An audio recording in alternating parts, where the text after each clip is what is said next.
إن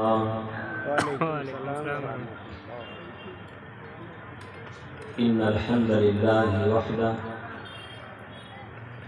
والصلاة والسلام على من لا نبي بعد أما بعد فإن خير الحديث كتاب الله وخير الهدى هدى محمد صلى الله عليه وسلم وشر الأمور محدثاتها وكل محدثة بدعة وكل بدعة ضلالة وكل ضلالة في النار. أعوذ بالله من الشيطان الرجيم. فخلف من بعدهم خلف أضاعوا الصلاة واتبعوا الشهوات فسوف يلقون غيا. الآية. عن أبي هريرة رضي الله تعالى عنه قال قال رسول الله صلى الله عليه وسلم الصلوات الخمس والجمعة إلى الجمعة ورمضان إلى رمضان مكفرة لما بينهن إذا اجتنبت الكبائر. رواه مسلم. عن جابر رضي الله تعالى عنه قال سمعت رسول الله صلى الله عليه وسلم يقول بين العبد وبين الشرك والكفر ترك الصلاة. رواه مسلم والمشكاة. সম্মানিত সভাপতি সাহেব ও ওলামায়ে কেরামগণ ও আমার সামনে বসে থেকে দিনী ভাই ও পর্দার আড়ালে মা ও বোনেরা, প্রশংসা আল্লাহ সুবহানাহু ওয়া তাআলার জন্য।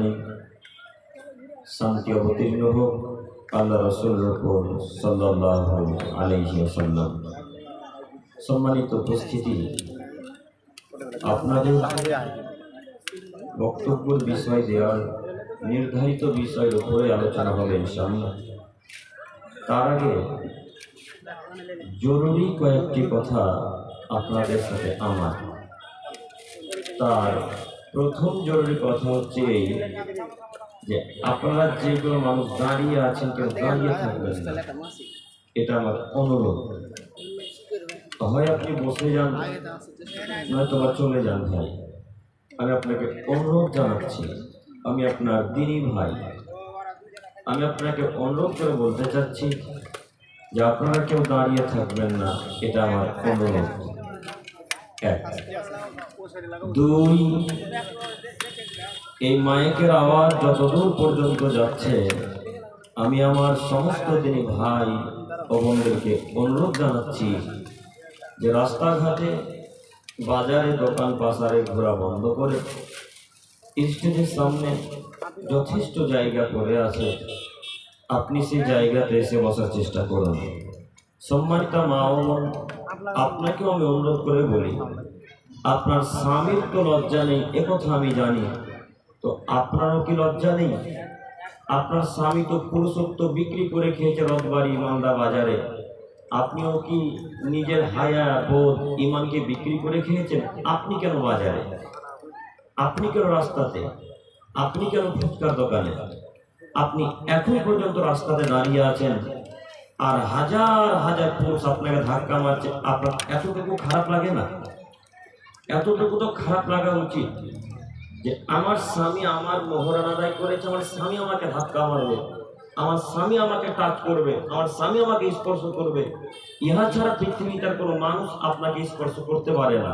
এরপরে আজকে আপনাদের সম্বলপুরে হাজার হাজার নারী রাস্তাঘাটে ঘোরাঘুরি করছে, আপনাদের সম্বলপুরের পুরুষদের খারাপ লাগে না।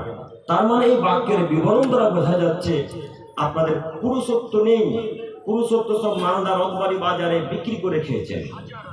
এখন যদি পুরুষত্ব থাকতো এই সম্বলপুর এই পুকুরিয়া থানার কোন নারী আজকে এখন আপাতত মেলাতে ঘুরতে পারতো না। কথা বুঝতে পারেননি আপনারা? কথা আমার বুঝে আসছে কি? দেখেন তো আপনারা আজকে এইখানে এখন আনুমানিক 100-150 মানুষ আছেন, আর ওইখানে মহিলারা আপাতত এখন 10 থেকে 20 জন আছে। তার মানে আপনার কন্যা এখন রাস্তাতে ঘোরাঘুরি করছে, আপনার মেয়েকে ধাক্কা মারে হাজার যুবক, হাজার পুরুষ, আপনার খারাপ লাগে না? এই তো আমরা যুবক, এই তো আমরা মানুষ, আবার আমরা পরিচয় দিই আমরা মুসলমানের বাচ্চা। কেমন যে মুসলমান আপনারা আমি বুঝতে পারলাম না।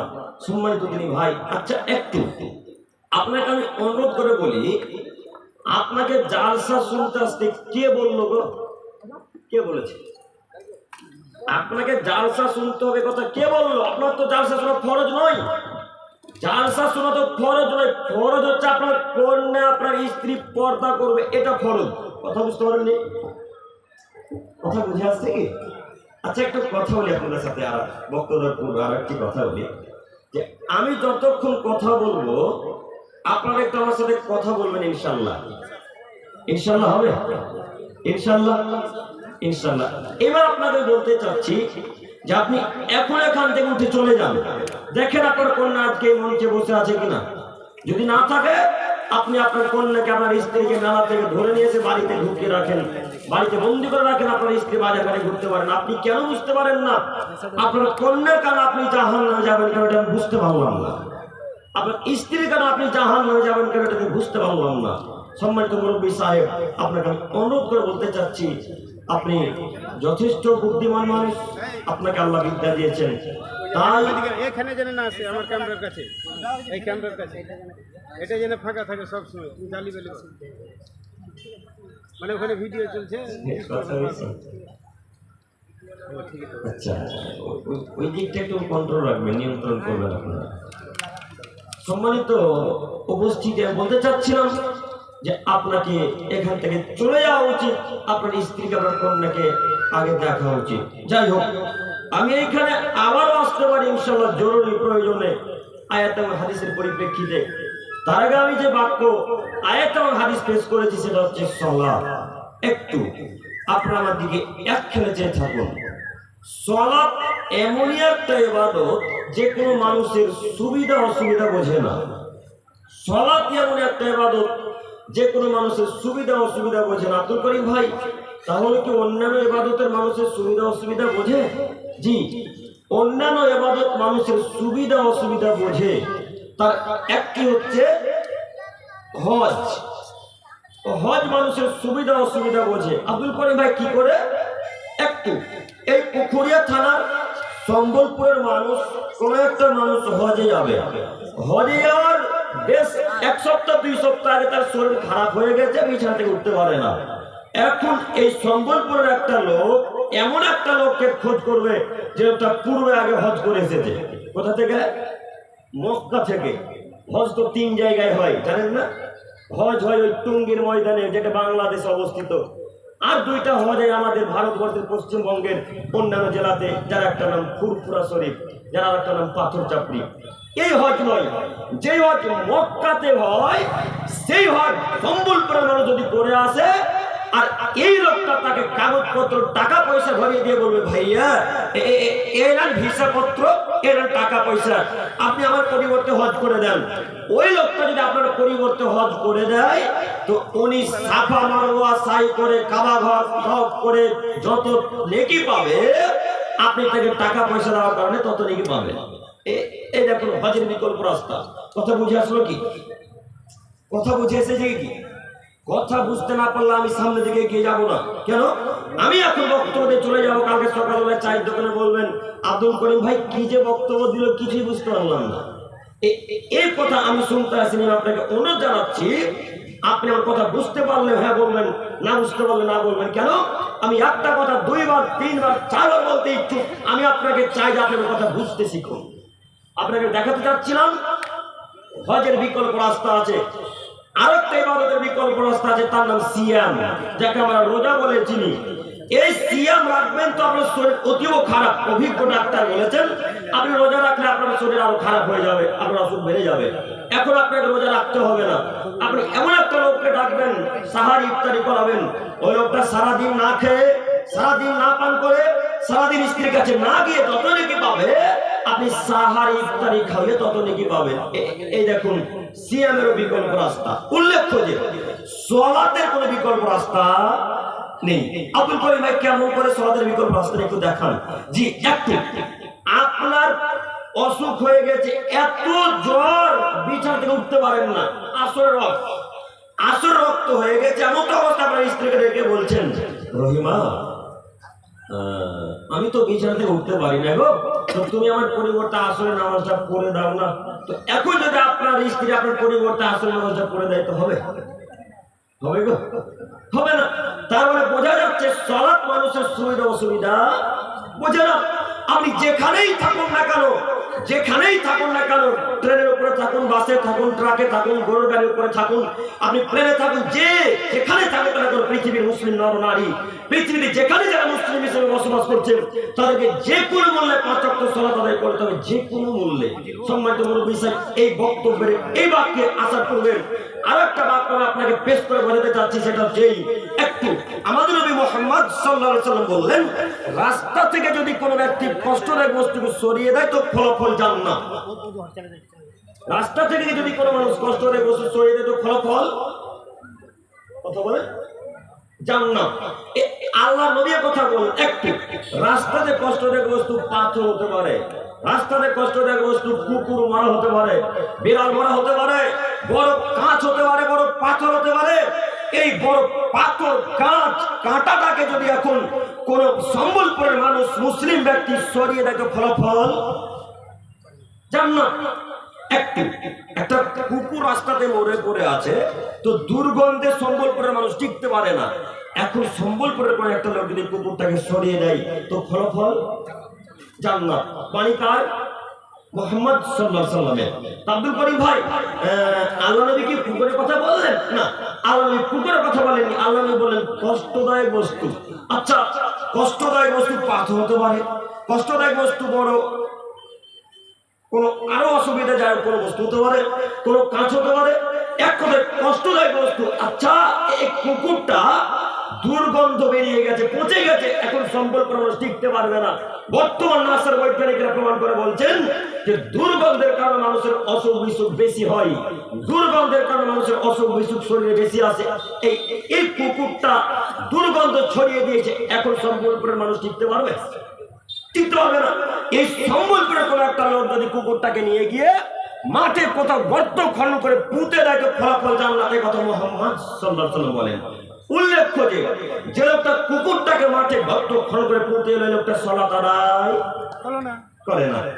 এই লোকটা সালাত আদায় করে এই কারণে, কুকুরটা সরিয়ে দেওয়ার পরিবর্তে যে নেকিটা আল্লাহ তাআলা দিয়েছিলেন, নেকিটাকে আল্লাহ তাআলা এখন কি করবেন?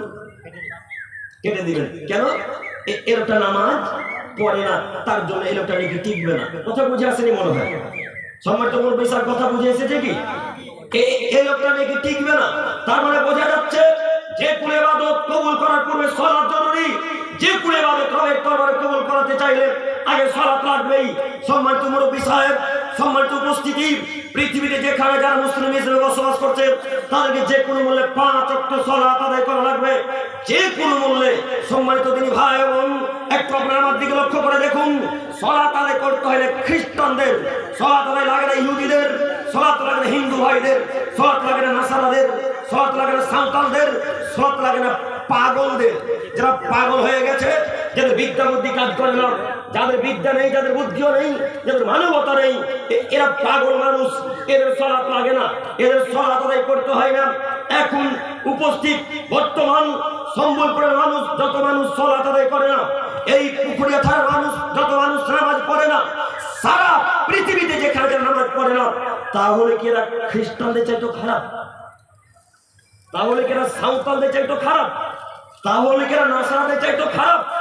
তাহলে কি এরা ইহুদিদের চাইতে খারাপ? আশ্চর্য, মুসলমানের বাচ্চা মুসলমান পরিচয় দিয়ে সালাত আদায় না করে কেমন করে পুকুরেতে বসবাস করেন? আশ্চর্য, মুসলমানের বাচ্চা মুসলমান পরিচয় দিয়ে এই পুকুরিয়াতে সম্বল করে কেমন করে বসবাস করেন? আপনি মুসলিম ততক্ষণ পর্যন্ত হতে পারেননি যতক্ষণ সালাত আদায় করেননি। আপনি মুসলিম ততক্ষণ পর্যন্ত হতে পারেননি যতক্ষণ আপনি সালাত আদায় করেননি। আপনি মুসলিম তো তখন যখন সালাত আদায় করেছেন। সম্মানিত মুরব্বী সাহেব, একটু আপনি আমার দিকে লক্ষ্য করেন। একটা মানুষ জেনা করেছে, এই লোকটা এখনো কাফের হয়ে যায়নি। একটা লোক চুরি করেছে, এই লোকটা এখনো কাফের হয়ে যায়নি। একটা লোক তার মায়ের অবাধ্য চলেছে, এই লোকটা এখনো কাফের হয়ে যায়নি। একটা লোক মানুষ হত্যা করেছে, এই লোকটা এখনো কাফের হয়ে যায়নি। উল্লেখ্য যে যদি কোনো মানুষ এক ওয়াক্ত সালাত ছেড়ে দেয়, 4 ওয়াক্ত সালাত আদায় 4 ওয়াক্ত সালাত করে, 1 ওয়াক্ত সালাত আদায় করে না, 4 ওয়াক্ত সালাত আদায় করে, 1 ওয়াক্ত সালাত আদায় করে না, এই লোকটা কাফের, এই লোকটা কাফের, এই লোকটা কাফের, নিশ্চিত কোনো সন্দেহ নেই। সম্মানিত মুরব্বী সাহেব, আপনাকে আমি আবার অনুরোধ জানাচ্ছি, জেনা করলে মানুষ কাফের হয় না, জেনা করলে মানুষ কাফের হয় না, মায়ের অবাধ্য চললে মানুষ কাফের হয় না। কাফের মানুষ তখনই হয় যখন সালাত ছেড়ে দেয়। কথা বুঝা গেল না মনে হয়?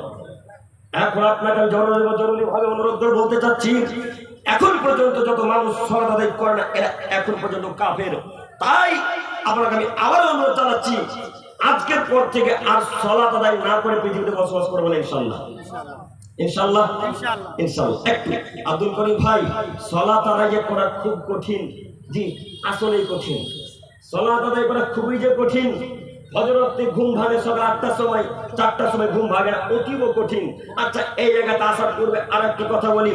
ও যুবক ভাই, একটু দেখেন তো, ও যুবক ভাই একটু দেখেন তো, আপনি নাম রেখেছেন আব্দুর রহমান, আপনি নাম রেখেছেন আব্দুল সত্তার, আপনি আপনার নাম রেখেছেন আব্দুল করিম, আরো ইত্যাদি ইত্যাদি কত নাম রেখেছেন। আচ্ছা, এই নাম আপনাকে রাখতে কে বললো? এই নাম রাখতে আপনাকে কে বললো? আপনাদের সমাজ করেন না? ও আব্দুল করিম ভাই, এই নাম যদি না রাখি তাহলে গরুর গোশ খেতে পারবো না।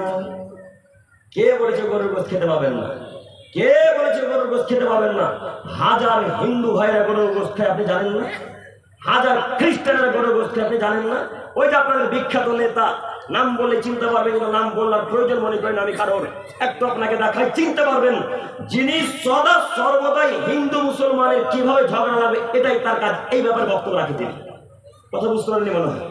উনিও তো হিন্দু, উনি গোশ খান না, উনি তো গরুর গোশ খান।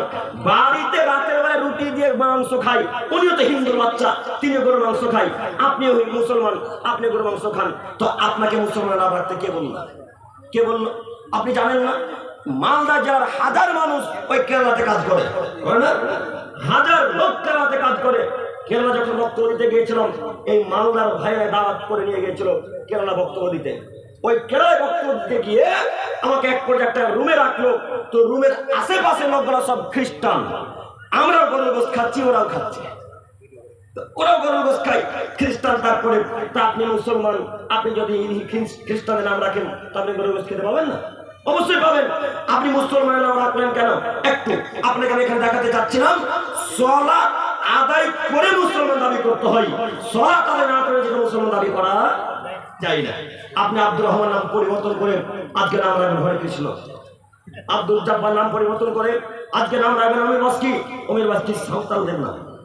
আজকে আব্দুল খায়ের নাম পরিবর্তন করে নাম রাখবেন জন আব্রাহাম, খ্রিস্টানদের নাম। এগুলো সব ইহুদি, খ্রিস্টান, সাঁওতাল, হিন্দুদের নাম বললাম। আজকে আপনাকে নাম পরিবর্তন করতে হবে।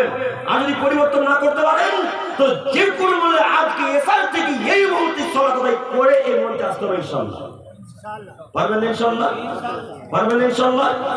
আর যদি না পারেন তো এখন বলে দেন আব্দুল করিমকে, আব্দুল করিম ভাই, আমরা খ্রিস্টান হিসেবে এই সম্বলপুরে আছি। আব্দুল করিম ভাই, আমরা ইহুদি হিসেবে এই সম্বলপুরে আছি। আব্দুল করিম ভাই, আমরা সাঁওতাল হিসেবে সম্বলপুরে বসবাস করি।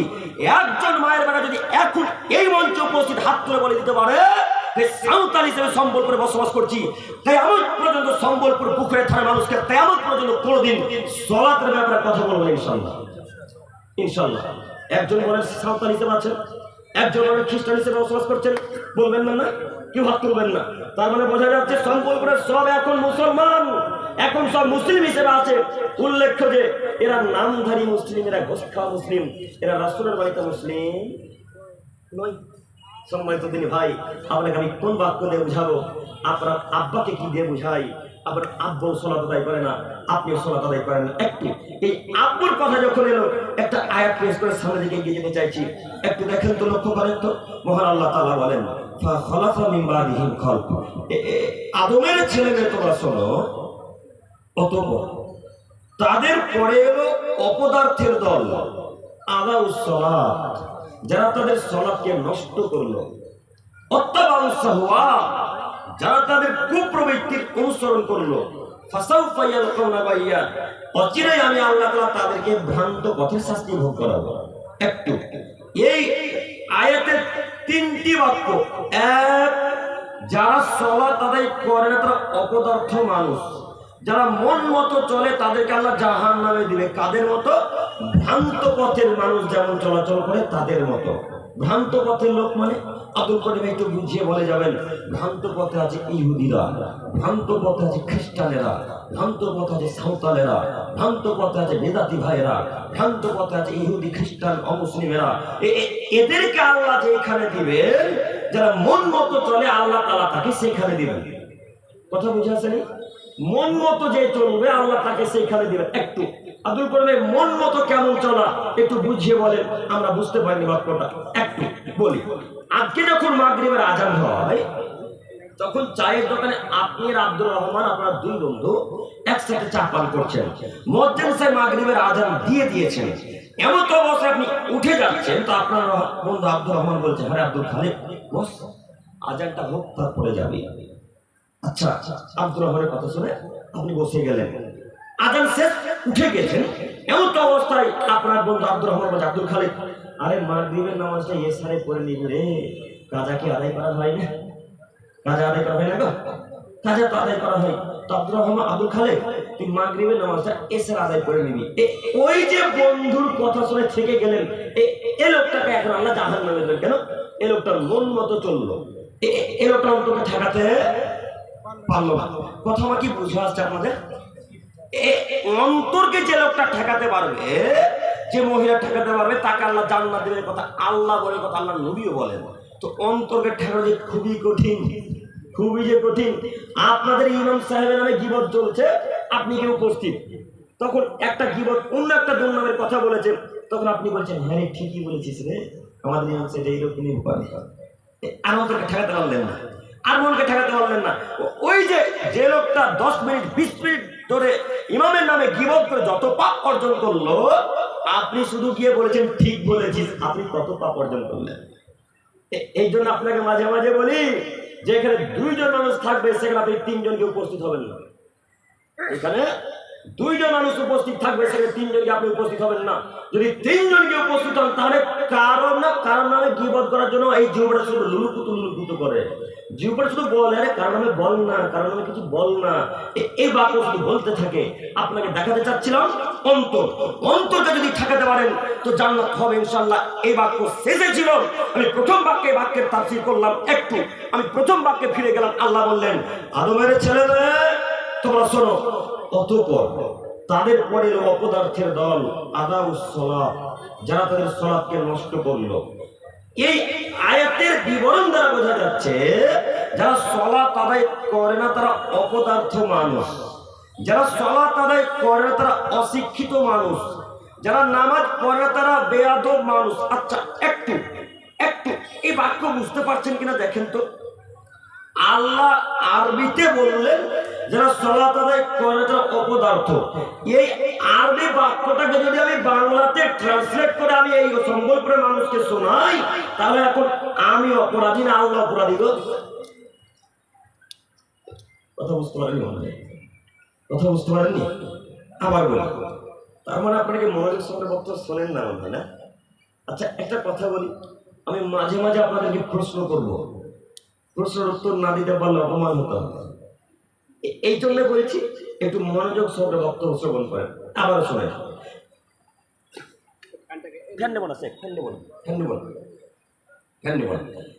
এই যে কোরআন মাজিদের আয়াত, এটা কোরআন মাজিদ। এই কোরআন মাজিদে একটা আয়াত আছে, ফাখালাফা মিন বাদিহিম খালফ আদাউস সালাত, যারা সালাত আদায় করে তারা অপদার্থ মানুষ। মানে কার? কথা বলে না, কথা বলে বাণী কার? আল্লাহ। এই আরবি কথাটাকে যদি আমি বাংলাতে করি তাহলে এখন আমি অপরাধী না আল্লাহ অপরাধী? আল্লাহ, আল্লাহ দোষী। আমি তো নিজের পক্ষ থেকে একটা কথা বলিনি। আল্লাহ বলছে যারা সালাত আদায় করে তারা অপদার্থ মানুষ। আল্লাহ বলছে যারা নামাজ পড়ে তারা অশিক্ষিত মানুষ। আল্লাহ বলছে যারা সালাত আদায় করে তারা অশিক্ষিত মানুষ। এখন আমি কিছু করতে পারবো? এখন আমি কিছু করতে পারি না। তো ঠেকা তো আল্লাহকে ঠেকা রাখি। সবাই তো আব্দুল করিমকে গালি দিতে পারেন, সবাই তো আব্দুল করিমের বিরোধিতা করতে পারেন, সবাই আব্দুল করিমের ফোনে ধমকি দিয়ে কথা বলতে পারে, বেটা এই কথা বলে না মুখ ভেঙে দেবো, সবাই বলতে পারে। আল্লাহকে ঠেকান দেখি, ঠেকান দেখি আল্লাহ কিভাবে ঠেকাবেন? আমি তো নিজের পক্ষ থেকে একটা বাক্য বলিনি। মনে রাখবেন, আমি আব্দুল করিম আনুল ইসলাম যতক্ষণ স্টেজে থাকি ততক্ষণ একটা হাদিস বারবার আমার ব্রেনে ঘুরতে থাকে। সে হাদিসটা হচ্ছে মুসলিম মিসকাতের। আবু হুরায়রা রাদিয়াল্লাহু তাআলা আনহু বলেন, রাসূল সাল্লাল্লাহু আলাইহি ওয়াসাল্লাম বলেছেন, মান কাযাবা আলাইহি মুতাআম্মিদান ফালিয়াতাবাওয়া মাকাদাহু মিনান নার। ও পৃথিবীর মানুষ, ও পৃথিবীর বক্তাগণেরা, ও পৃথিবীর আলেমগণেরা, তোমরা শোনো, আমার ব্যাপারে হাজার কথা বলো কোনো দোষ নেই, আমার ব্যাপারে লক্ষ কোটি কথা বলো কোনো দোষ নেই, আমার ব্যাপারে সদা সর্বদাই কথা বলো কোনো দোষ নেই, তবে যেই কথা বলবে সেই কথা আমার হতে হবে। সেই কথা যদি আমার না হয় তাহলে তোমার থাকার জায়গা জাহান্নাম। এই যে সহিহ মুসলিম মিসকাত হাদিসটা বারবার বলে ঘুরে, বারবার বলে ঘুরপাক খাই। এই জন্য আমি আপনাকে বারবার বলে থাকি, একটা বাক্য বলে সম্বল করে জাহান্নাম কিনতে আসেনি, জান্নাত কিনতে এসেছি ইনশাআল্লাহ। জাহান্নাম কিনতে আসেনি বিশ্বাস করুন। নিজের পক্ষ থেকে একটা বাক্য বলে জাহান্নাম কিনতে আসেনি আপনি বিশ্বাস করুন। আল্লাহ বলছে যারা সালাত আদায় করে তারা অশিক্ষিত, তারা অপদার্থ। এখন আমি আপনাকে কি দিয়ে বুঝাবো? আব্দুল করিম ভাই কথা হিসাব করে বলিয়েন, নইলে আপনার গাড়ির চাকা কিন্তু সম্বলপুরের মানুষ এগোতে দিবে না। যে কথা হিসাব করে বলতে এসেছি, একটু যতক্ষণ পর্যন্ত সালাত আদায় করবেন ততক্ষণ আপনি শিক্ষিত, যতক্ষণ সালাত আদায় করেননি ততক্ষণ অপদার্থ শিক্ষিত। আব্দুল করিম ভাই, আমার আব্বা এইচএস পাস ছাত্র, আমার আব্বা এমএ পাস ছাত্র, আমার আব্বা আমাদের হেড, এই হাই স্কুলের হেড টিচার। আমার আব্বাকে কি আপনি অশিক্ষিত করতে চাচ্ছেন? জি না, আপনার আব্বাকে আমি অশিক্ষিত এখন পর্যন্ত বলতে চাইনি। আব্দুল করিম ভাই তাহলে কি বলতে চাচ্ছেন? আমি বলতে চাচ্ছি, আপনার আব্বা যদি হাই স্কুলের হেড শিক্ষক হয় আর আপনার আব্বা যদি সালাত আদায় না করে তাহলে আপনার আব্বা অশিক্ষিত মানুষ। কথা বুঝতে পারেন? আচ্ছা, এইখানে আবারও অশিক্ষিত দেখি বুঝতে পারেন কিনা। মহান আল্লাহ তাআলা বলেন, ইন্নামা ইয়াতাযাক্কারু উলুল আলবাব। পৃথিবীর মানুষ তোমরা শোনো, নিশ্চয়ই অবশ্যই অবশ্যই যারা শিক্ষিত মানুষ তারা উপদেশ গ্রহণ করবে। নিশ্চয়ই অবশ্যই অবশ্যই যারা শিক্ষিত মানুষ তারা উপদেশ গ্রহণ করবে। আচ্ছা, এখন আপনারা বলেন তো দেখি, আমি মোটামুটি 8 ঘন্টা থেকে বক্তব্য রাখছি প্রায়, তো এতক্ষণ যাবত যত কথা বললাম এই সমস্ত কথা কি উপদেশমূলক না উপদেশের বাইরে? কথা বলেন, উপদেশমূলক। তো এই কথাগুলোকে গ্রহণ করে নিবে যারা তারা শিক্ষিত মানুষ। কার বাণীতে? আল্লাহর বাণীতে। আপনার আব্বাও যদি আজকে উপদেশ গ্রহণ করে নাই আর আপনার আব্বু যদি আজকে 5 ওয়াক্ত সালাত আদায় করে তাহলে আপনার আব্বু শিক্ষিত মানুষের কথা আল্লাহ তাআলা বলেন। আর আপনার আব্বু যদি 5 ওয়াক্ত সালাত আদায় না করে, আপনার আব্বুর প্যান্টটা যদি টাকলু নিচে থাকে, আপনার মা যদি আজকে মেলাতে ঘোরাঘুরি করে, তারপর আপনার আম্মা অশিক্ষিত নারী, আপনার আব্বু অশিক্ষিত পুরুষ, আপনার আব্বুকে বলে দিবেন আব্দুল করিম আনুল ইসলাম জঙ্গিপুর সন্তোষপুর মুর্শিদাবাদ থেকে এসে বলে গেছে, যারা সালাত আদায় করে তারা অশিক্ষিত বেহায়া। এ কথাই ঠিক। যারা সালাত আদায় করে তারা অশিক্ষিত বেহায়া, এ কথাই ঠিক। সম্মানিত দিনী ভাই বোন, আমার কথায় রাগ করলে কোনো যায় আসে না। আমার কথা রাগ করবে আমি আশা করি না। আমি রাগ করলেই কি আর না করলেই কি, হক কথা বলতে এসেছি, হক কথা বলে চলে যাবো ইনশাআল্লাহ। তো একটা কথা মনে রাখবেন, মহান আল্লাহ তাআলা আমাদের নবীকে আদেশ করছেন, খুদ রাফুয়া মুহাম্মদ সাল্লাল্লাহু আলাইহি ওয়াসাল্লাম। সাল্লাল্লাহু আলাইহি ওয়াসাল্লাম বলেন, যতবার আমি মুহাম্মদ বলবো ততবার আপনারা সাল্লাল্লাহু আলাইহি ওয়াসাল্লাম বলবেন।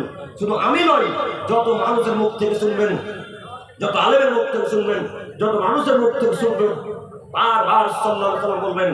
আল্লাহ তাআলা আমাদের নবীকে বলছেন, মুহাম্মদ সাল্লাল্লাহু আলাইহি ওয়াসাল্লাম আপনি মানুষকে ক্ষমা করেন, ওয়া কুরবিল উদ, এবং সৎ কাজের আদেশ করেন, ওয়া আরিদ আনিল জাহিলিন, এবং মূর্খ লোকদের কাছ থেকে এড়িয়ে চলে। আচ্ছা, বুঝতে পারলেন কি বাক্য? আল্লাহ আমাদের নবীকে আদেশ করছেন, মুহাম্মদ সাল্লাল্লাহু আলাইহি ওয়াসাল্লাম আপনি মানুষকে ক্ষমা করেন, যে আপনাকে গাল দিল তাকে আপনি ক্ষমা করে দেন, যে আপনাকে এক থাপ্পড় মারলো তাকে আপনি ক্ষমা করে দেন। মানে কার বলেন কিন্তু? আল্লাহ। দ্বিতীয় বাক্যে বলেছেন ওয়া'মুর বিল উরফ, আপনি সৎ কাজের আদেশ করবেন। ওয়া'রিদ আনিল জাহিলিন, মূর্খ লোকদের কাছ থেকে এড়িয়ে চলবেন। মুখটা সাকিয়ে বলুন, আওয়াজ কম হচ্ছে। মূর্খ লোকদের কাছ থেকে এড়িয়ে চলবেন। এই বাক্যের তিনটি বাক্যে একটা বাক্য বলতেছি যে আজকে আল্লাহ তাআলা বলছেন মূর্খ লোকদের কাছ থেকে এড়িয়ে চলবেন। মূর্খ লোক কারা? যারা সালাত আদায় করে না। মূর্খ লোক কারা? যারা সুদ খায়। মূর্খ লোক কারা? যারা প্যান্ট টাকুর নিচে রাখে। মূর্খ লোক কারা? যারা দাড়ি চাচে। মূর্খ লোক কারা? যারা বিড়ি গুটকা গাঁজা হিরোইন বাতরা জর্দা সে খাই পান করে তারা। মূর্খ লোক কারা? যার স্ত্রী বেহায়া হয় নির্লজ্জ আজকে বাজারে ঘোরাঘুরি করছে, তার স্বামী মূর্খ। এ কথা আল্লাহ বলছেন। আচ্ছা, এবার আপনাকে বলি, আল্লাহ বললেন মূর্খদের কাছ থেকে দূরে থাকতে। তো এখন যদি আমি বলি যারা সালাত আদায় করে তাদের সাথে বন্ধুত্ব রাখতে পারবেন না, তারপর এখন আমাকে দোষ দিবেন না আল্লাহকে? আল্লাহকে আমি তো আমার পক্ষ থেকে একটা কথা বলতে আসি না, একটা এক্সপ্রেস করে আমি দুইটা বাক্যের ব্যাখ্যা একসাথে করতে চাচ্ছি। আল্লাহ তাআলা বলছেন ইন্নামা ওয়ালিয়ুকুমুল্লাহু ওয়া রাসূলুহু, পৃথিবীর মানুষ তোমরা শোনো, তোমাদের বন্ধু হচ্ছে আল্লাহ এবং তার রাসূল। ওয়াল্লাযীনা আমানু, যারা ঈমান এনেছে তারাও তোমাদের বন্ধু। ওয়া ইউকিমুনাস সালাত, যারা সালাত আদায় করে তারা তোমাদের বন্ধু। ওয়া ইউতুনাজ যাকাত, যারা যাকাত আদায় করে তারা তোমাদের বন্ধু। ওয়া হুম রাকিউন, যারা নম্র ভদ্র মানুষ তারা তোমাদের বন্ধু। কি বুঝলেন? এই বাক্যে 5টি থেকে 6টি কথা বললেন আল্লাহ। তার মধ্যে একটি কথা হলো তিনি বললেন যারা সালাত আদায় করে তারা তোমাদের বন্ধু, যারা নামাজ পড়ে তারা আপনার বন্ধু। ও যুবক ভাই আপনাকে বলি, ও মুরব্বী সাহেব আপনাকে বলি, যেই লোকটা সালাত আদায় করে না তার সাথে আপনি চলাচল উঠা বসা করতে পারেন না।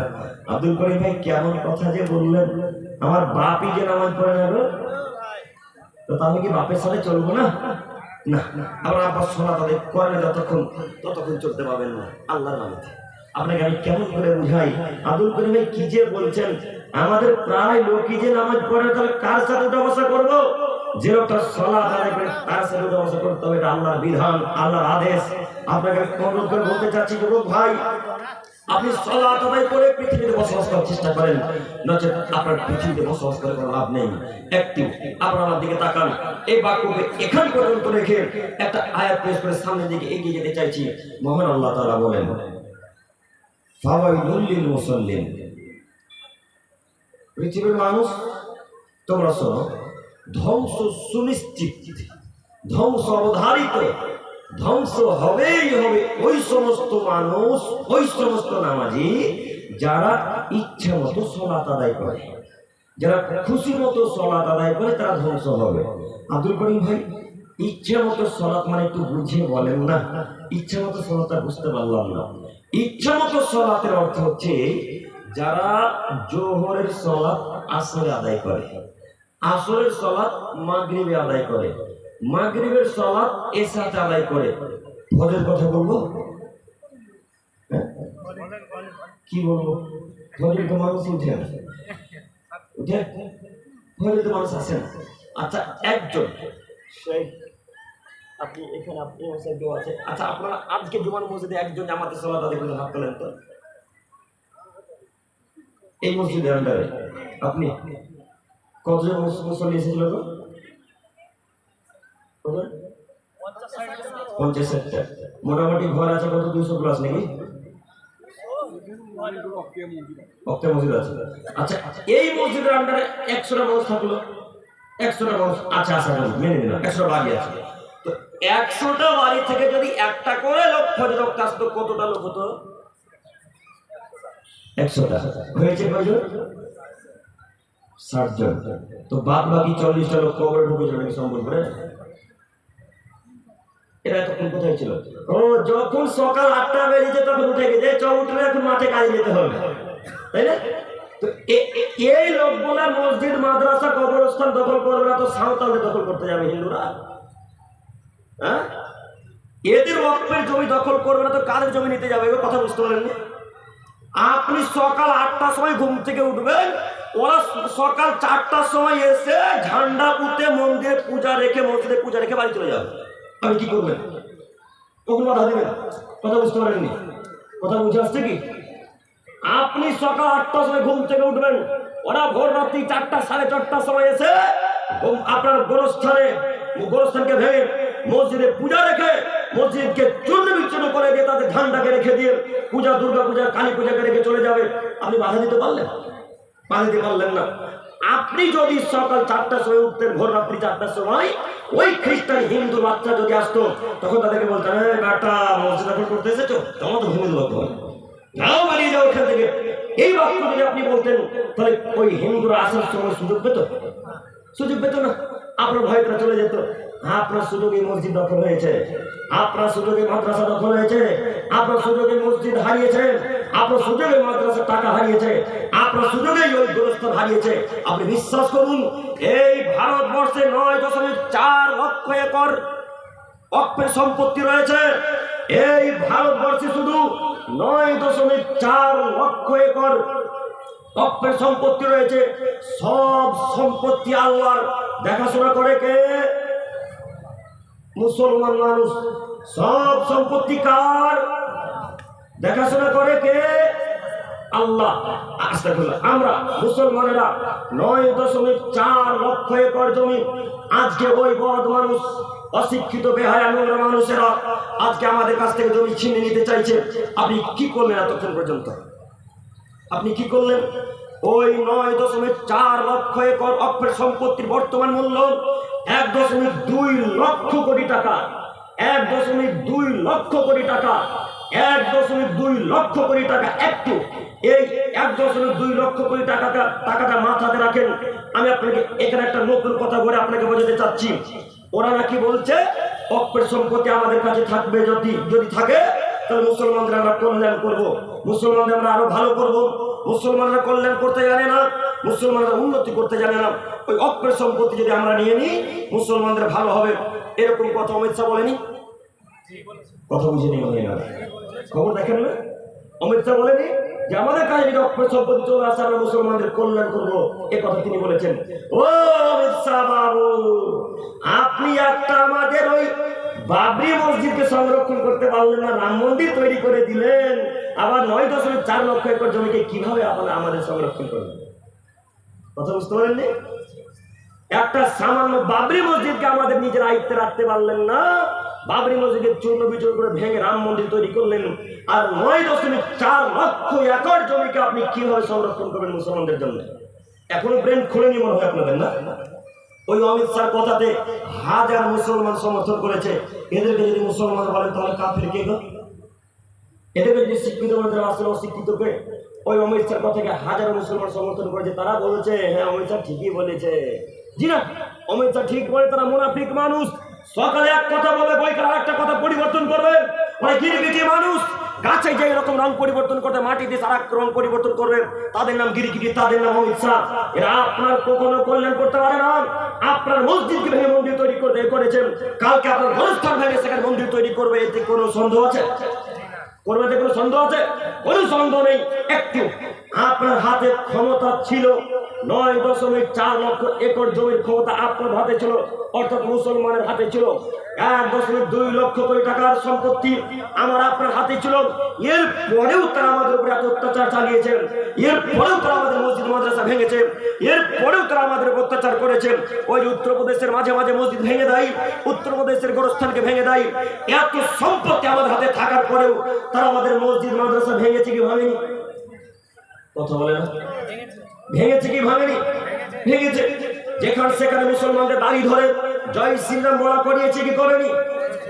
কথা বলে না? যেখানে সেখানে বাড়ি ধরে মুসলিমদেরকে জয় শ্রীরাম বলা করিয়েছে কি করেনি? যেখানে সেখানে গাড়ি থামিয়ে তাদের ঝান্ডা বেঁধে দিয়েছে কি দেয়নি? তখন আপনার হাতে সম্পত্তি ছিল না? ছিল। আপনার হাতে সম্পত্তি থাকার পরেও তারা আপনার দাড়ি কেটে দিয়েছে। দাড়ি কাটা দেখেননি? তাবরেজকে পিটে হত্যা করেছে দেখেননি? ঘটনা মনে নেই, ভুলে গেছে মনে সব। তাবরেজের ঘটনা মনে নেই? তাবরেজকে পিটিয়ে হত্যা করলো, তখন আপনার হাতে সম্পত্তি ছিল না? আপনার হাতে সম্পত্তি ছিল। আপনার হাতে এত সম্পত্তি থাকার পরেও আপনার চাচাকে, আপনার বাপকে ওই মুম্বাই সেদিন ট্রেনের উপরে থাপ্পড় মেরে মেরে তার গাল চোখকে ফুলিয়ে দিল, দেখেননি? দেখেননি? হাতে সম্পত্তি ছিল না, এত বড় সম্পত্তি থাকার পরেও আপনার উপর এত অত্যাচার করেছে। একটু বা সাধারণ করে বিবেচনা করেন, আজকে যদি 9.4 লক্ষ একর জমি যদি তাদের হাতে চলে যায়, তাহলে কি পরিমাণ আমাদের উপর তারা অত্যাচার করবে? কথা আমি বোঝাতে পারলাম না। এতদিন সম্পত্তি আমাদের হাতে ছিল, তারপর তারা আমাদের উপর অত্যাচার চালিয়েছে। আজকে যদি তারা এগুলো দখল করে নিতে পারে, আমাদের হাতে কোনো ক্ষমতা থাকলো না, তাহলে যেই পরিমাণ অত্যাচার আগে হয়েছিল তার থেকে লক্ষ কোটি গুণ বেশি পরিমাণ অত্যাচার বাড়বে কি বাড়বে না? বাড়বে। তখন আপনাকে ইসরায়েলের ওই আমাদের গাজাবাসী মুসলিমদের দিকে তাকাতে হবে না, ওই ফিলিস্তিনের মুসলিমদের দিকে লক্ষ্য করতে হবে না, চীনের উইগুর মুসলিমদের প্রতি লক্ষ্য করতে হবে না, মিয়ানমারের মুসলিমদের প্রতি লক্ষ্য করতে হবে না। তখন ভারতবর্ষের যে কোনো রাজ্যে দেখবেন মুসলিমদেরকে কেটে নদীতে ভাসিয়ে দেওয়া হচ্ছে। কথাগুলো বুঝতে পারি না আমি। সম্পদ ছিল না ছিল, তারপরও আপনার সম্পত্তি থাকার পর আপনাকে লাঠি পিটা করে চাকু দিয়ে হত্যা করে তাদেরকে পিটিয়ে হত্যা করলাম।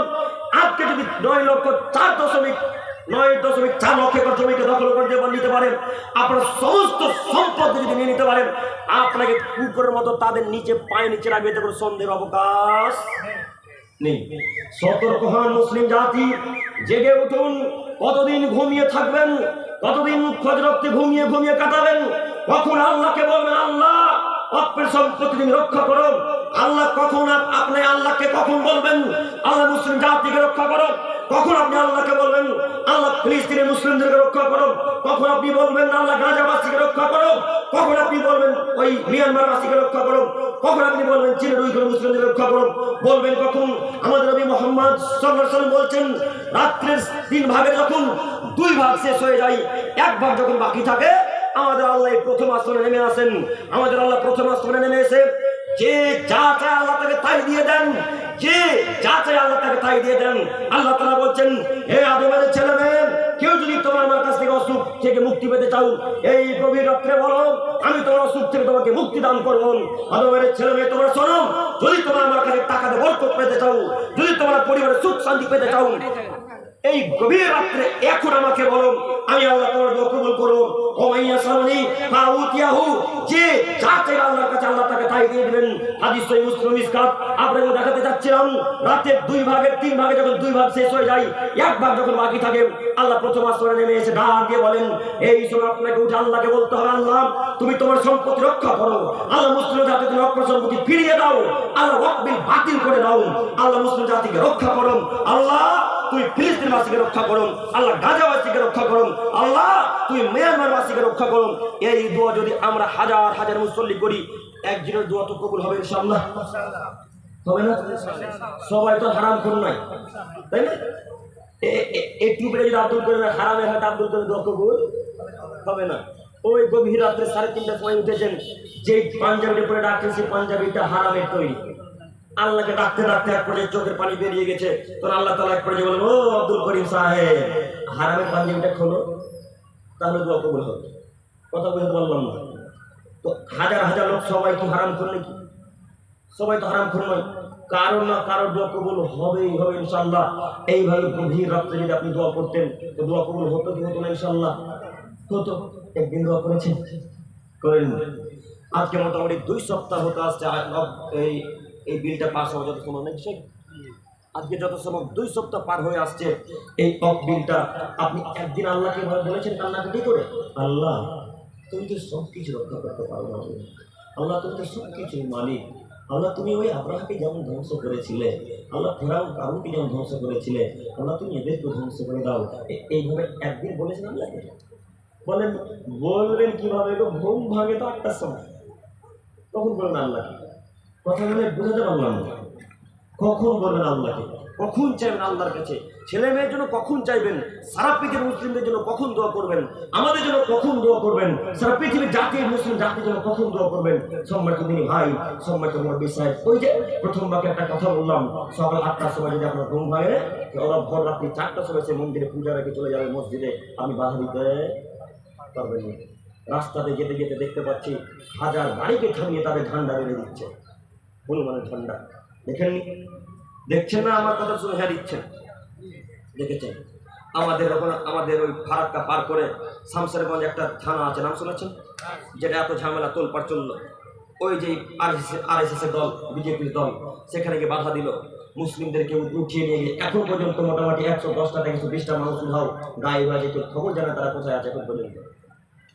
এই যে আপনি কখন তাদের জন্য দোয়া করবেন আপনি জানেন না?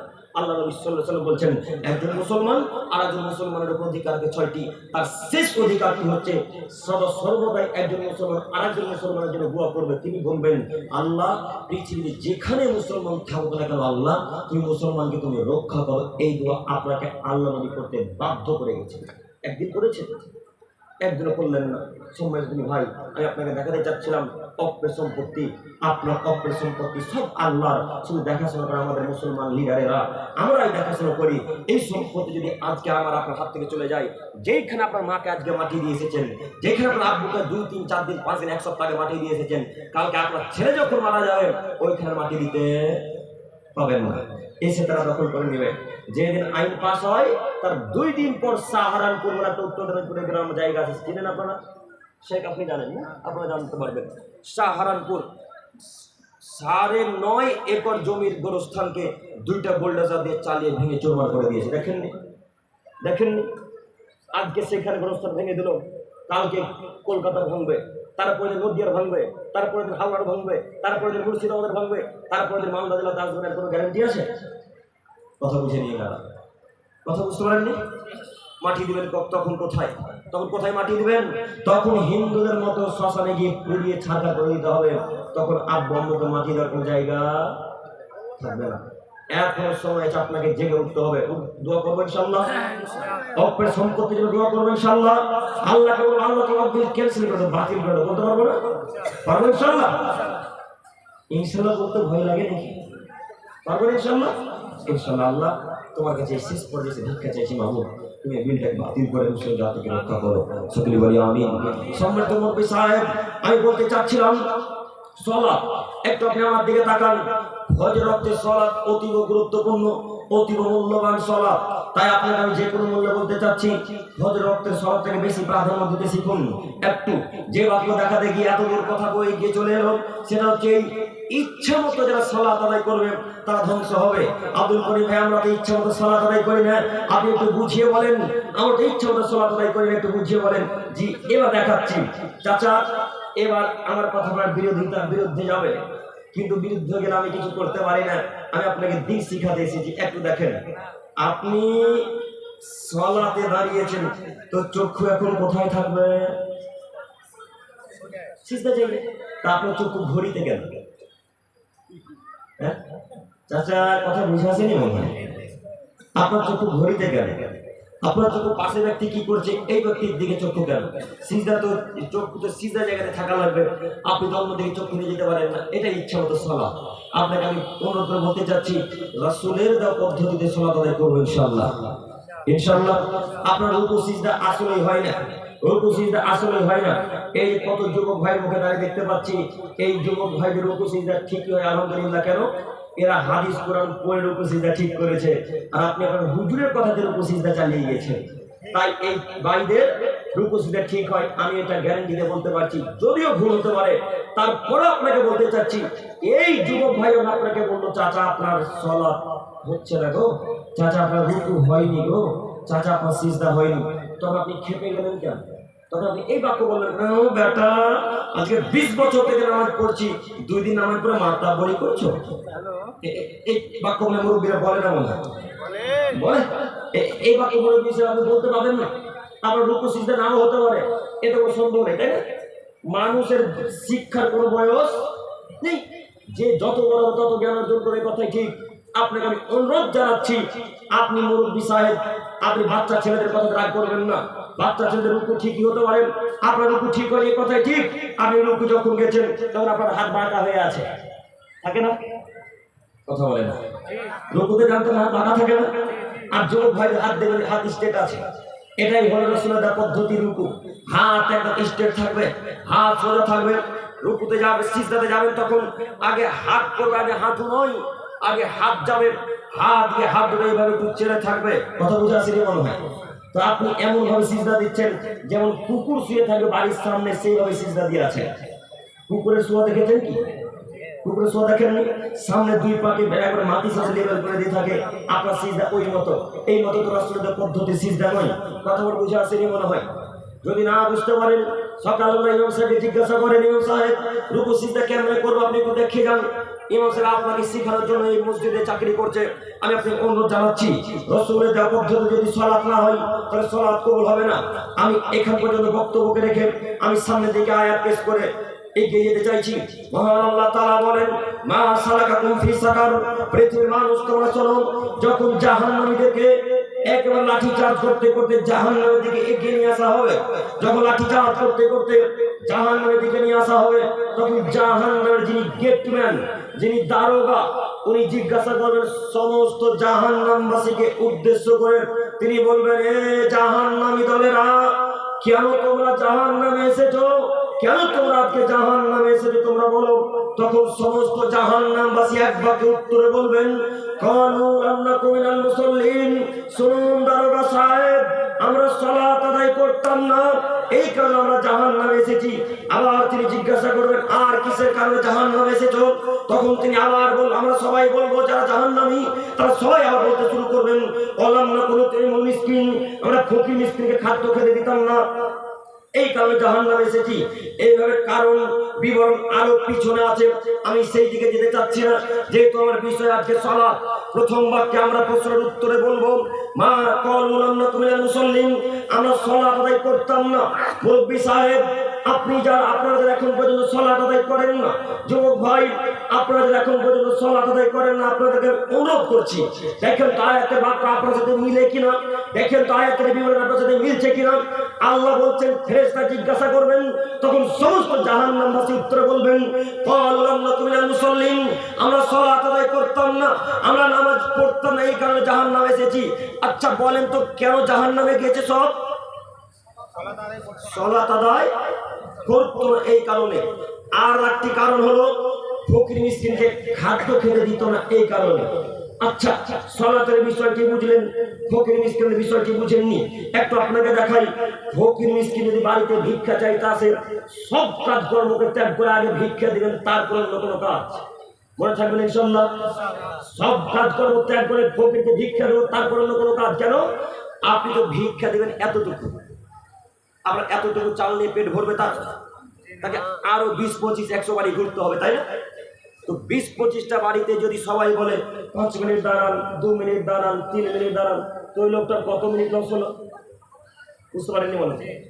তাই আপনাকে অনুরোধ করে বলতে চাচ্ছি, কোন ফকিরকে বলবেন না দাঁড়ান, এই কাজটা করে তারপরে ভিক্ষা দিচ্ছি। কাজ ফেলে দিয়ে আপনাকে ভিক্ষা দিবেন, তারপর অন্য কোনো কাজ ইনশাআল্লাহ। ইনশাআল্লাহ। সম্মানিত মুরব্বি সাহেব, সম্মানিত মা বোন, আপনাদের উদ্দেশ্যে আরো একটি কথা, যখন ভিক্ষুক বাড়ির দরবারে ভিক্ষা চাইতে আসবে, তখন আপনি ভিক্ষা দিতে পারবেন বাচ্চা ছেলে মেয়েদেরকে, বাচ্চা ছেলে মেয়েদের হাতে ভিক্ষা দিতে পাঠাবেন। আদর করিবেন কেন? বাচ্চা ছেলে মেয়ের হাতে যদি ভিক্ষা দিতে পাঠান, তো এই ছেলে মেয়েগুলো আস্তে আস্তে আস্তে আস্তে যত বড় হবে, তারা আচার আচরণ ব্যবহার শিখবে। না, ভিক্ষুককে টাকা দিতে হয়, ভিক্ষুককে চাল ডাল দিতে হয়, কথা বুঝেননি? বাচ্চা ছেলেমেয়ের হাতে ভিক্ষা দিতে পাঠাবো ইনশাআল্লাহ, ইনশাআল্লাহ। এই বাক্যটুকু মনে রাখবেন ইনশাআল্লাহ। বাচ্চা ছেলের হাতে ভিক্ষা দিতে পাঠান, এটা আমার অনুরোধ। সম্মানিত করি ভাই, আপনাদেরকে আমি অনেকক্ষণ থেকে দেখছি দাঁড়িয়ে আছেন, আপনারা হয়তো আমাকে চিনেন না। আপনারা আমাকে চিনেন? আপনাদেরকে বলছি ভাইয়া যারা দাঁড়িয়ে আছে, আপনারা তো আমাকে চিনেন না। এখন যদি আমি কড়া ভাষা বলতে শুরু করি, তো ভাই বসে যাবেন, তো পালিয়ে যাবেন, তাই না? তো বসে যাবেন না কি, কেমন কি কথা বুঝতে পারলাম না। কেন আপনারা দাঁড়িয়ে আছেন? এটা যদি আজকে শফিক আসলে, শফিককে চিনেন কি?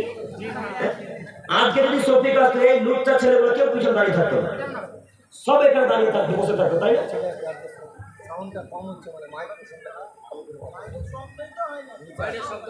তাহলে আমার বক্তব্য ভুল হয়ে গেছে।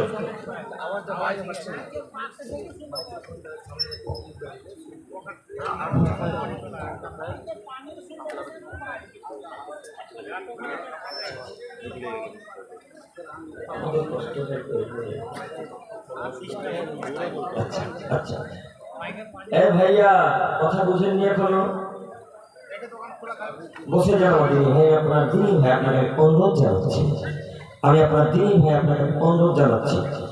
শফিক ছেলেটা এত বদের বদ, ও যদি আসে তো গোটা সম্বলপুরের মানুষ এখানে এসে দাঁড়িয়ে থাকবে, কেউ আজকে বেড়াতে করতো না, তাই না? কেউ বেড়াতে করতো না, সব আজকে এখানে দাঁড়িয়ে থাকতো, বসে থাকতো। তার মানে বোঝা যাচ্ছে না দিন ধর্মকে মান্যতা, তাই না?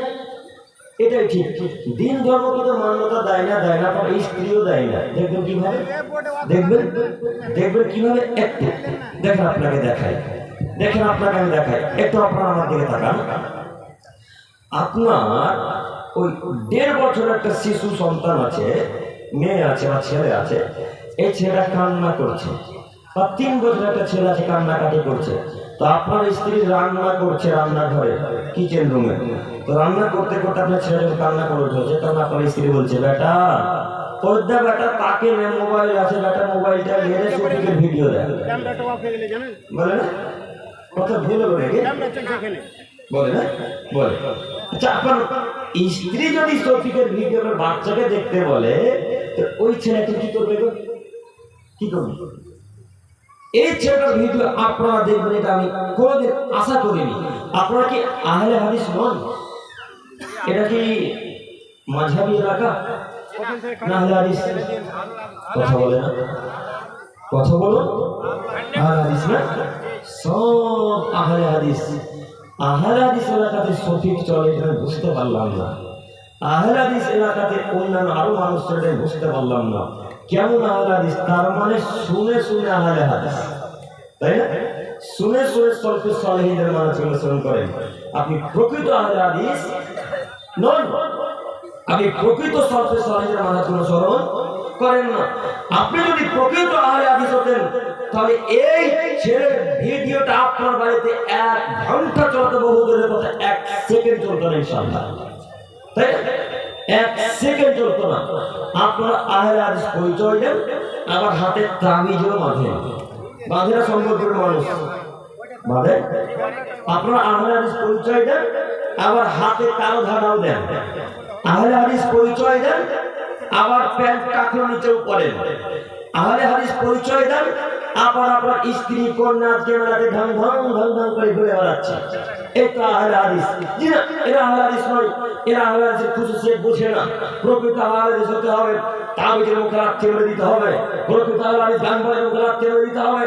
প্রকৃত আহলে হাদিস শফিকের মুখে লাথি মেরে দিতে হবে। প্রকৃত আহলে হাদিস তাই যারা পর্দা করে চলাচল করতে হয়, তারাই প্রকৃত আহলে হাদিস। বাদ বাকিরা সব শুনে শুনে আহলে হাদিস। কথা মিলল না, কথা মিলল। সম্মানিত মুরব্বি সাহেব, আপনাকে আমি অনুরোধ জানাচ্ছি, আপনি আহলে হাদিস মানুষ, আমিও জানি। এরপর আপনাকে এইভাবে কথা বলো এই কারণে যে আপনার যেন ব্রেনে একটু আঘাত লাগে, আপনার যেন বিবেক খুলে, আপনার যেন বুদ্ধি একটু আসে, এই জন্য আপনাকে বলতে চাইলাম। সম্মানিত ভাই ও বোন, একটু আপনার আমার দিকে লক্ষ্য করুন। আমি আয়াতুল হাদিস পেশ করেছিলাম সালাতকে নিয়ে, এবার আমি আবার আয়াত পেশ করে আপনাকে দেখাতে চাচ্ছি। সেটা হচ্ছে এই যে আজকের পর থেকে আর কেউ আমরা সালাত ত্যাগ করব না, ইনশাআল্লাহ। ইনশাআল্লাহ আজকের পর থেকে কেউ সালাত ত্যাগ করবে না, ইনশাআল্লাহ। আব্দুল করিম আপনি যা বলবেন বলেন, নামাজ পড়ছি না, নামাজ পড়তে পারবো না। কি হবে নামাজ পড়ে? কে ধনী হল? নামাজ পড়ে কেউ ধনী হয়েছে? তুমি নামাজ পড়ে ধনী হবেন কিনা বলতে পারি না, জাহান্নামের আগুন থেকে বাঁচতে পারবেন এটা বলতে পারি, তাই না? জাহান্নামের আগুন থেকে বাঁচতে পারবেন এটা আমি আপনাকে চ্যালেঞ্জমূলক কথা দিয়ে বলতে পারি। আপনার সালাতে আপনি কেমনে কথা বলবেন? আব্দুল করিম ভাই কি ব্যাপার, কেমন কথা বলছেন? আমি টাকা দান করেছি, লক্ষ কোটি টাকা, কিয়ামত মানে বাঁচবো না মানে? আমি 20বার হজ করেছি, উমরা হজ পালন করেছি, আমি বাঁচবো না মানে? আব্দুল করিম ভাই কেমন কথা বলছেন? ফকিরের সাথে দেখা হলে আমি ফকিরকে 10 টাকা 20 টাকা 50 টাকা দান করি, আমি জাহান্নাম থেকে বাঁচবো না মানে? জি, এইগুলা নেকির কাজ ততক্ষণ পর্যন্ত টিকে আছে যতক্ষণ পর্যন্ত সালাত আছে। একটু আপনাকে দেখায় হাদিস, এরা তো আহলে হাদিস, এরা প্রমাণ ছাড়া কথা বিশ্বাস করে না। আবু হুরায়রা রাদিয়াল্লাহু তাআলা আনহু বলেন, রাসূল সাল্লাল্লাহু আলাইহি ওয়াসাল্লাম বলেছেন, ইন্না ওয়ালা মা ইউহাসাবু বিল আবদি বিসলাতি ইয়াউমাল কিয়ামা। আদমের ছেলেদের তোমরা শোনো, কিয়ামতের মাঠে সর্বপ্রথম হিসাব নিকাশ না হবে যে ইবাদতের, তার নাম সালাত। কিয়ামতের মাঠে যে ইবাদতের হিসাব নিকাশ সর্বপ্রথম না হবে তার নাম সালাত। ফাইন সালাত কদ আফলাহা, যদি সালাতের হিসাব আল্লাহ কবুল করে নেয়, যদি সালাতের হিসাব আল্লাহ রাইট মেনে নেয়, তাহলে সব ইবাদত আল্লাহ কবুল করে নেবেন। ওয়াইন ফাসাদাত ফাকাদ খাবা খাসিরা, আর সালাতের ইবাদতকে সালাতের হিসাব করে যদি আল্লাহ তাআলা এইভাবে ক্রস চিহ্ন মেরে দেয়, তাহলে সব ইবাদতকে আল্লাহ তাআলা ক্রস চিহ্ন মেরে দিবে। ওই যে ফকিরকে 20 টাকা দিয়েছিলেন, এই 20 টাকা নিয়ে কি আপনার টিকবে না? কেন? সালাতের কাজ না। ওই যে 2 বার হজ করে এসেছেন, হজ করে এসে আর সালাত আদায় করেন না, এই হজ টিকবে না। কেন? সালাত নেই। সালাত নেই যার কোনো ইবাদত নেই তার, সালাত নেই যার কোনো ইবাদত নেই তার। আপনারা বক্তাদের মুখে আলেম ওলামা একরামের মুখে শুনেছেন পিতা মাতার সাথে ভালো আচরণ করবে যে জান্নাতে যাবে সে, পিতা মাতার সাথে ভালো আচরণ করবে যে জান্নাতে যাবে সে। সম্বলপুরের একটা মানুষ, তার মাকে কোনোদিন গালি দেয়নি, তার মায়ের দুমনে কোনোদিন কষ্ট দেয়নি, তার পিতাকে কোনোদিন গালি দিয়ে কথা বলেনি, জোর গলায় ধমক দিয়ে কথা বলেনি। এই ছেলেটা নেকিমূলক কাজ করেছে, এই লোকটা জান্নাতে যাওয়ার কাজ করেছে। উল্লেখ্য যে ছেলেটা মাকে গালি দেয়নি, যে ছেলেটা পিতাকে গালি দেয়নি, ভালো আচরণ করেছে, এই ছেলেটা সালাত আদায় করে না। ওই যে আম্মার সাথে আব্বুর সাথে ভালো আচরণ করার পরিবর্তে আল্লাহ যে নেকিটা লিপিবদ্ধ করেছিলেন ফেরেশতা মণ্ডলীর মাধ্যমে, এই নেকিটাকে আল্লাহ এখন কি করবেন? কি করবেন? কেটে দিবেন। তাহলে আমি কি বোঝাতে পারলাম? সালাত ব্যতীত পৃথিবীর কোনো ইবাদত কবুল হয় না। একটু আপনাকে আমি বোঝাতে চাচ্ছিলাম, হাজার হাজার কোটি টাকা দান করলে সালাত আদায় না করলে সে দান কবুল হবে না। হাজার কোটি টাকা পানিতে ফেলে দেওয়া যেমন, সালাত আদায় না করে হাজার কোটি টাকা দান করা ঠিক তেমন। কথা বুঝে আসলো কি? এই জন্য আপনাকে আমি অনুরোধ করতে চাচ্ছি যে আপনি 20 টাকা দান করেন আর 20 পয়সা দান করেন, তার আগে কি জরুরি? কি জরুরি? সালাত জরুরি। পারবেন ইনশাআল্লাহ? আজকের কথা পারবেন ইনশাআল্লাহ? এইভাবে বক্তব্য পেশ করার পরে যদি সুন্দর করে মানুষ, পুকুরের মানুষ আর সালাত আদায় না করে, তাহলে আমি কোন বাক্য দিয়ে বুঝাবো বলে? আর তো বাক্য খুঁজে পাই না। যদি বাক্য থাকে তখন আমাকে একটু বলবেন কাইন্ডলি, দয়া করে, আমি বাক্য পরিবর্তন করতে ইচ্ছে। তবে আমি মনে করি আজকের পর থেকে পুকুরিয়ার মানুষ, সম্বলপুরের মানুষ সালাত আদায় করবে ইনশাআল্লাহ। করবে ইনশাআল্লাহ? ইনশাআল্লাহ। সম্মানিত ভাই, শেখ সময় তুমি কি 35। আচ্ছা, সম্মানিত তুমি ভাই বোন, একটু আপনারা আমার দিকে লক্ষ্য করুন। সম্মানিত তুমি ভাই বোন, সম্মানিত তুমি ভাই বোন, একটু আপনারা আমার দিকে লক্ষ্য করুন। সালাত আমি আলোচনা করছিলাম, এরপর হাদিস বুরাইদা রাদিয়াল্লাহু তাআলা আনহু থেকে বর্ণিত, তিনি বলেন রাসূল সাল্লাল্লাহু আলাইহি ওয়াসাল্লাম বলেছেন, আল আহদুল্লাযী বাইনানা বাইনাহুমুস সালাত ফামান তারাকাহা ফাকাদ কাফারা। হে আদমের ছেলে মেয়ে, তোমরা শোনো, মুসলমানের মাঝে কাফের মাঝে পার্থক্য হচ্ছে সালাত। মুসলমানের মাঝে কাফের মাঝে পার্থক্য হচ্ছে সালাত। যে সালাত আদায় করলো সে মুসলিম, যে সালাত আদায় করলো সে কাফের। যে সালাত আদায় করলো সে মুসলিম, যে সালাত আদায় করলো সে কাফের। একটা হাদিস আর একটা সহিহ মুসলিম ওমিসকাতের হাদিস পেশ করে দুইটা হাদিসের ব্যাখ্যা একসাথে সম্পর্ক মানুষকে বোঝাতে চাচ্ছি। একটা ব্যাখ্যা চেয়ে থাকেন, জাবের রাদিয়াল্লাহু তাআলা আনহু থেকে বর্ণিত, তিনি বলেন সামি'তু রাসূলুল্লাহ সাল্লাল্লাহু আলাইহি ওয়াসাল্লাম ইয়াকুল, আমি মুহাম্মদ সাল্লাল্লাহু আলাইহি ওয়াসাল্লামকে বলতে শুনেছি, তিনি বলেছেন বাইনা আবদি ওয়া বাইনা শিরকি ওয়া কুফরি তারকুস সালাত। মুসলমানের মাঝে আর বান্দার মাঝে, মুসলমানের মাঝে আর কাফের মাঝে পার্থক্য হচ্ছে সালাত। মুসলমানের মাঝে আর কাফের মাঝে পার্থক্য হচ্ছে সালাত। যে সালাত আদায় করলো সে মুসলিম, যে সালাত আদায় করলো সে কাফের। যে সালাত আদায় করলো সে মুসলিম, যে সালাত আদায় করলো সে কাফের। উপর হাদিস একটা হাদিস পেশ করেছিলাম, মুসলমানের মাঝে কাফের মাঝে পার্থক্য হচ্ছে সালাত। এই হাদিসের একই কথা হুবহু আল্লাহ তাআলা নবী বলছেন, যে সালাত আদায় করলো সে মুসলিম, যে সালাত আদায় করলো না সে কাফের। একটু এবার আমি আপনাদের গ্রামের সর্দারকে বলতে চাচ্ছি, এবার আমি আপনাদের গ্রামের সারা পৃথিবীর দায়িত্বশীলদের অনুরোধ করে বলতে চাচ্ছি, যারা সালাত আদায় করে না তারা মুসলিম নয়। যারা সালাত আদায় করে তারা মুসলিম নয়। যদি মুসলমান না হয় তাহলে এদের জানাজায় কাফেররা উপস্থিত হওয়া জানি না এদের কাপড় কাপড়ে জানাজাতে উপস্থিত হবেন না। আমি সম্বলপুরের মানুষের কাছে অনুরোধ করে যাচ্ছি, আব্দুল করিম ভাই তার জানাজা কে পড়বে? হাজার হাজার বেনামাজি আছে তারা পড়বে, তাই সেই বুঝেনি কথা বলে। হাজার হাজার বেনামাজি আছে, সুদখোর, গাঁজাখোর, মদখোর, হিরেখোর, ফেসিখোর আছে, তারা পড়বে। 5 ওয়াক্ত সালাত আদায়কারী ব্যক্তি, ইমানদার ব্যক্তি তার সালাত, জানাজার সালাত আদায় করবে না। একটু আপনাকে আমি দেখাই, এখানে একটা হাদিস পেশ করে এই জায়গাটা আমি আবার আসতে চাইছি। দুইটা বাক্য মনে রাখবেন, পয়েন্ট, এই পয়েন্টে আবার ফিরে আসবেন ইনশাআল্লাহ। এটা আবু হুরায়রা রাদিয়াল্লাহু তাআলা হাদিস তিনি বলছেন, লিল মুমিনি আলাল মুমিনি সিত্তু খিসাল, একজন মুসলমান আরেকজন মুসলমানের উপর অধিকার রাখে 6টি। কয়টি? মনে থাকবে ইনশাআল্লাহ। একজন মুসলমান আরেকজন মুসলমানের উপর অধিকার রাখে, হক রাখে 6টি। এক, ইয়াউদুহু ইদা মারাদা, যদি সম্বলপুরের মানুষ, পুকুরিয়া থানার মানুষ অসুস্থ হয়ে পড়ে, তাহলে এই গ্রামের মানুষ দেখতে যাবে, এটা তার হক, এটা তার অধিকার। সম্বলপুরের মানুষ কোন একটা অসুস্থ হয়েছে, কোন একটা ব্যক্তি অসুস্থ হয়ে বিছানায় পড়ে আছে, হাসপাতালে আছে, এই সম্বলপুরের মানুষ গিয়ে তাকে বলবে, ভাইয়া কেমন আছেন? তার মাথাতে হাত দিয়ে বলবেন, লাবাসাত হবেন ইনশাআল্লাহ। এইভাবে মাথাটা নাড়বেন আর বলবেন, লাবাসাত হবেন ইনশাআল্লাহ, চিন্তা করিয়েন না, আল্লাহ ঠিক করে দিবে, টেনশন নিয়েন না, আল্লাহ সুস্থ দান করবেন। তারপরে বলবেন, আযহিল বাস রাব্বাল নাস ওয়াসবির তাশফিলা শিফা ইল্লা শিফা ওয়া শিফা লা ইগাদিরু সাকামা। এইভাবে দোয়া করতে হবে। এই দোয়া আমার নবী দিলেন, এই দোয়া আমার নবী দিলেন। আপনি তো ওই ব্যক্তিকে দেখতে গেলেন না, এই কারণে যে দেখতে গেলে 500 টাকা 1 কেজি আপেল লাগবে, তাই দেখতে গেলেন না। তো আমার নবী একবার বললেন যে টাকা নিয়ে যেতে হবে, আমার নবী একবার বললেন যে আপেল নিয়ে যেতে হবে। কথা বুঝতে পারেননি মনে হয়, কথা বুঝে এসেছে কি? আমার নবী একবার বললেন যে 500 টাকা দিয়ে আসবে, 10 রিয়াল দিয়ে আসবে, এই কথা আমার নবী বললেন। আমার নবী বললেন, গিয়ে শুধু দোয়া করবে, আবার সাথে হলো ইনশাআল্লাহ। আর যদি বাসরা বলা সুস্থ দশকে বাসে পাইলা সবকে বলে গো সাগমা, এই তো আমার নবী করতে বললেন, ওই একবার গেলেন না কেন? আল্লাহ নবী বলছেন, যদি কোনো মানুষ অসুস্থ ব্যক্তিকে সকালে দেখতে যায়, মাগরিব পর্যন্ত 70,000 ফেরেশতা ওই লোকটার জন্য দোয়া করবে। আল্লাহু আকবার।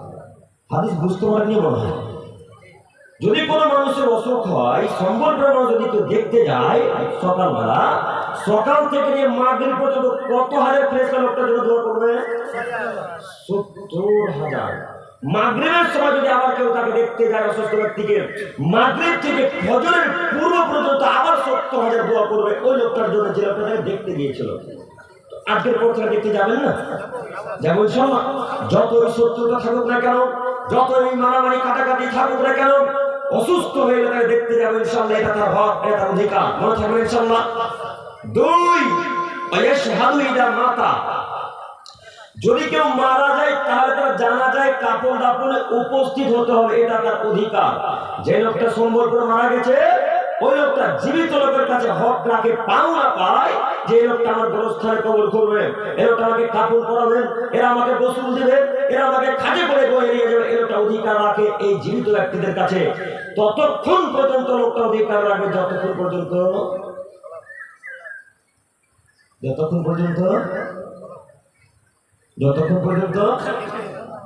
মুসলমান থাকবে। বক্তব্য মনোযোগ সহকারে শোনেন না। প্রথম বাক্যে বলিনি যে একজন মুসলমান আরেকজন মুসলমানের উপর অধিকার রাখে কয়টি? 6টি। তার মধ্যে দ্বিতীয় নম্বর অধিকার হচ্ছে ইয়াশহাদু ইদা মাতা, ওই জীবিত ব্যক্তিরা ওই লোকটা কবর খুঁজতে যাবে, এটা তার অধিকার। এবার আপনাকে বলি, যে লোকটা মারা গেছে লোকটাকে কি হতে হবে? মুসলমান হতে হবে। উল্লেখ্য যে লোকটা মারা গেছে লোকটা সালাত আদায় করে না, তাহলে এর জানাজায় কাপড় টাপড় উপস্থিত হওয়া যাবে না। ও সরদার সাহেব, একটু দেখেন তো, কথা বুঝতে পারেন কিনা? আজকে এই মাইকে এলান করেন তো দেখি, সম্বলপুরে যত মানুষ নামাজ পড়ে না, এদের জানাজায় ক্যাশিয়ার, সরদার, ইমাম কেউ যাবে না, উপস্থিত হবে না জানাজা নামাজে। এই বক্তব্য দিতে পারবেন না? দেওয়া উচিত। যদি আজকে সরদার সাহেব এইভাবে বক্তব্য দেয়, এই গ্রামে কেন সারা পৃথিবীর দায়িত্বশীল থেকে এইভাবে বক্তব্য দেওয়া উচিত। যদি দেয় তো সম্বলপুরের মানুষ উঠে গিয়ে বলে, ও সরদার সাহেব, আপনি নিজেই তো নামাজ পড়েন না, তো এই আইনটা পাস হবে না। পাস হবে? পাস হবে না। তাহলে যে দায়িত্বে আছে তাকে আগে সালাত আদায় করতে হবে।